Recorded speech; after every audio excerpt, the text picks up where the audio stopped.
Alors là, Il va rester je ici. vous demande.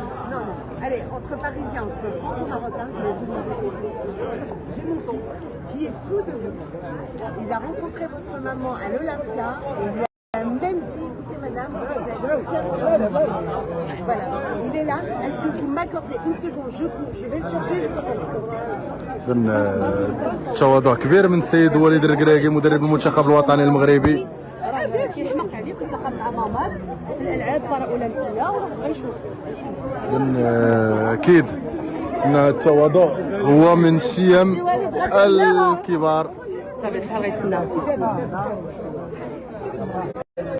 اللي قالت غتجيب ولدها. ها؟ ما كتهضرش في الفيديو ماشي مشكل. ما تهضرش في الفيديو، في كاين مشكل.